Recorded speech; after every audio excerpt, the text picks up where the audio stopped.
সাম্প্রদায়িক এবং মানুষ অসাম্প্রদায়িক চেতনার মধ্যে দিয়ে অন্তর্ভুক্তিমূলক চেতনার মধ্যে দিয়ে তার মানবিক যে সাংস্কৃতিক চেতনা সেটাকে ধারণ করে এদেশের মানুষ করেছে। আজকে সেই শান্তিপূর্ণ সংস্কার এবং ধর্ম ব্যবসার নামে এই দেশের সংস্কৃতিকে একটা রক্ত জলাশয়ে পরিণত করতে চায়।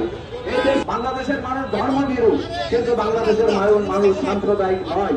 আপনারা জানেন আমাদের দেশে ধ্বংস করা মানে আমাদের জাতীয় জীবনের যে শান্তিপূর্ণ সহাবস্থান, সেই সহাবস্থানকে ধ্বংস করা। আমরা হাজার বছর ধরে পাশাপাশি সমস্ত ধর্মের মানুষ অত্যন্ত শান্তিপূর্ণ ভাবে চালে চাল ঠেকিয়ে ঘরে ঘরে যারা সেই মরুভূমির সংস্কৃতি এই দেশে ইম্পোজ করতে চান, আরোপ করতে চান, আমরা রুখে দাঁড়াতে চাই। কারণ এখানে সহনশীলতার সংস্কৃতি, সহিষ্ণুতার সংস্কৃতি, সবাইকে ধারণ করার সংস্কৃতি।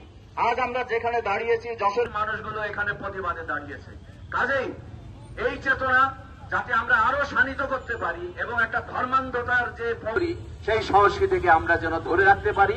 তো আমরা এই ধরনের যত ঘটনা ঘটবে, এই বাউল গানের পরে আমরা মিছিল সহকারে প্রেস ক্লাবের দিকে যাব।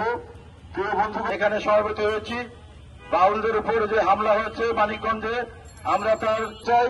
বন্ধুগণ, আমাদের কর্মসূচি আরো অনেকক্ষণ ছিল, কিন্তু যেহেতু অসহনীয় যানজট আমরা চলে যাব। আমাদের কর্মসূচি ছিল জনগণের দিকে যাওয়া, কিন্তু অসহনীয় যানজটের কারণে আমরা ওইদিকে যাচ্ছি না।